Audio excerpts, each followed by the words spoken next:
Hi, my name's Phil. I like talking about politics. And Marc Francois, the bellicose Brexiteer as I call him, the head of the ERG, the very right-wing eurosceptic group of MPs in the Tory party, has written to Michel Barnier, chief negotiator for the EU. And I'm going to discuss this letter. But first, if you'd like to be notified of daily news and politics, please subscribe to the channel and click the bell notification icon. So, the ERG, those who don't know, this is the long-standing Eurosceptic wing of the Conservative Party that John Major, when he was Prime Minister, banged his fist on the table and called them a bunch of bastards. Unfortunately, their next Prime Minister many years later, David Cameron, gave in to them entirely. But there you go, that's all happened now.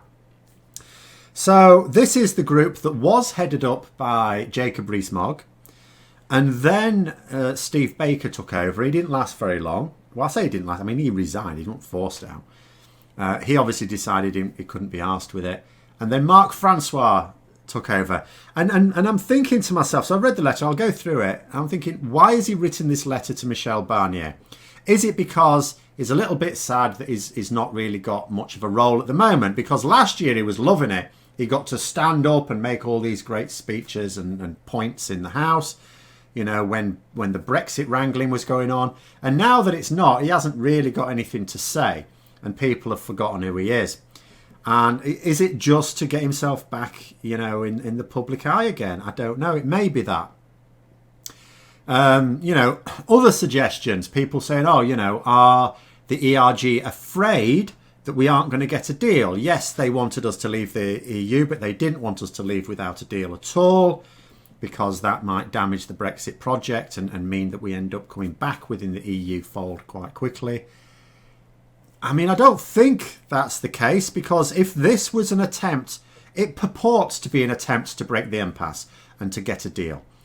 It doesn't do that, because basically the tone of the letter is, back down from your silly positions and give us a deal, you bunch of arseholes. It's not really the way diplomacy works. Is it because he's afraid that Boris Johnson's government genuinely wants a deal and may agree to certain compromises when it turns out, because it is, Marc Francois will know Boris Johnson to talk to, for example. And, he will know Boris Johnson's thinking on this better than I even. And it may well be that Boris Johnson genuinely thinks he can get a deal. Marc Francois may be aware that there are a number of Conservative MPs who also genuinely want a deal and believe in the rubbish that if we just sit on our hands till the end of the year, the EU will grant us that deal. They will back down and make a load of compromises. Now, of course, they will be prepared to make compromises, I'm sure, if there were any sensible compromises to make, but specifically that they'll back down on, the integrity of the single market. Obviously, this is not going to happen. And when it's clear it's not going to happen, does Marc Francois fear that people within his own party will panic and they themselves make all the compromises to get the deal? Is he trying to drive a bigger wedge between the EU and the Conservatives? Is he trying to insult the EU in a way that will get them less inclined to listen to compromises if they suddenly came from our side? I don't know. That is possible. I can't really know that. Some people have suggested he's just done it to wind up Remainers. But I have to say, the letter is hilarious. It's absolutely hilarious. So let's go through a few bits. I'll try not to spend too long, because there's a few videos I'm doing in the next couple of days that basically involve commenting on what other people have written. So it's... First of all, Dear Monsieur Barnier... And it's entitled A Missive from a Free Country. So straight away, he's having a pop.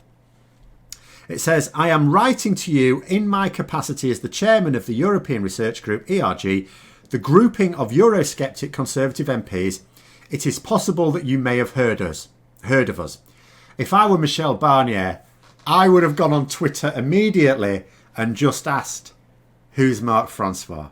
That'd be hilarious. Or just send a letter back going, who are you? Someone actually just sort of, on the Boris Johnson Twitter parody account, it was saying, just had a text from Michel Barnier asking, who's Marc Francois? I would do that. Anyway, never mind. It says, we have noticed in recent months that you have been writing to a number of our colleagues in the House of Commons, and so we thought it was time that we returned the compliment. Fair enough. There are now less than 200 days to negotiate and ratify a free trade agreement between the UK and the EU. Do I let him off on piss poor English there? We might do. Of course, although it might be fewer than 200 days, I'm not going to use his language, fewer than 200 days to negotiate and ratify a deal, what that means in reality, and both sides accept this, that's actually fewer than 100 days to actually get the deal. Not to worry though, because Boris Johnson says he's going to get one next month. Good stuff. It says, meaning that there is little margin for error. I am therefore writing to encourage the development of a sense of urgency in the negotiations so that any deal that is negotiated between you and David Frost, which is nonsense, of course, because it's not negotiated between them. They are the chief negotiators, but it's negotiated between the EU and the UK government.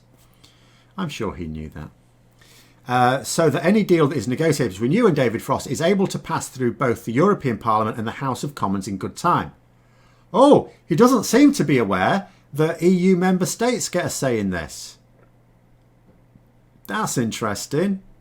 I mean, the head of the European Research Group, you might imagine they occasionally research European matters and would know that it's not just a matter for the European Parliament, who, by the way, recently overwhelmingly voted not to compromise the integrity of the single market for anything in the House of Commons. They're not the only two that have to vote on it.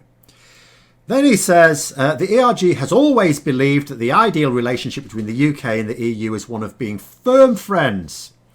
That means friends with a and sovereign equals. As a group, we are strong believers in the importance of free trade and have therefore been watching the negotiating rounds between you and Mr. Frost with great interest. We support the negotiating objectives set out by the Prime Minister, but are concerned to make sure that there is no repeat of the errors that were made during the negotiations of the original withdrawal agreement back in 2017-18. Says it is clearly very important that any deal negotiated between the UK and the EU is one that fully recognises the UK's sovereignty, integrity and autonomy.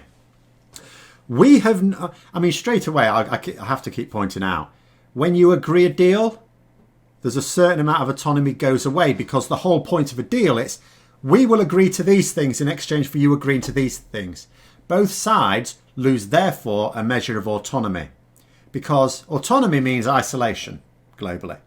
You're on your own. Do we want to be on our own? They say not, because, you know, well, they say or they want a deal, but then they say autonomy. It's one or the other, I'm afraid. It says, we have noted with growing concern some of the demands that the EU has made over the last few months. Which again, you have to point out that the EU have not made any demands over the last few months at all. The only thing the EU have said on the matter this whole year is, can you make sure that you are still committing to the withdrawal agreement that you signed at the start of this year? That's it. There's not been anything extra that isn't in the withdrawal agreement. It says, especially in regard to the so-called level playing field. And again, he's using so-called level playing field. The term level playing field is in the withdrawal agreement that was signed by Boris Johnson and passed by Parliament and voted for by Francois. I did a little video on that, which I'll try and put in the description below, which also has a link to the withdrawal agreement. There'll also be another link to something I'm going to talk about in a bit as well. It says, which seems like little more than a demand that the UK continues to follow EU laws and judgments, blah, blah, blah, blah, blah. No, I'll read it all out. Even though we have now formally left the European Union, there are also worrying signs that the EU wants the UK to remain subject to some form of extremely damaging commons fishery policy, which is anathema to us and to many of our countrymen as well. That's the bloody blah. It says, in the spirit of honesty between friends, this is from a man who recently tweeted how dishonest he'd been, but never mind. And for the avoidance of doubt, there can be no way that the European Court of Justice can be allowed to have any role in the UK's national life after the end of this year. It says here, I refer you to the Conservative Party's 2019 manifesto, which I and all my Conservative colleagues stood on last year. Now, I would respond, as well as with who are you, by also saying, I refer you to the withdrawal agreement that you voted for and that Boris Johnson signed into law that says you will accept the judgment of the European Court of Justice. Because again, that video I did earlier this month makes it quite clear that there are areas over which the European Court of Justice, or the Court of Justice of the European Union as it's more fully known, has jurisdiction over certain areas, not all, not as many as if we were a member state, but certain areas, and we've signed up to them. And this isn't for the period of the transition period, by the way. This is a treaty that lasts beyond the transition period. The transition period is part of the withdrawal agreement. In particular, I'll also put a link down to the Northern Ireland Protocol because it's in there as well. Article 10 you may want to read, and Annex 5. There's a bit of cross-referencing to be done. And it blathers on a little bit more. It says, I would like to make clear that ERG fully supports the Prime Minister's lead negotiator, David Frost, based on his track record in negotiating a revised withdrawal agreement and amended political declaration.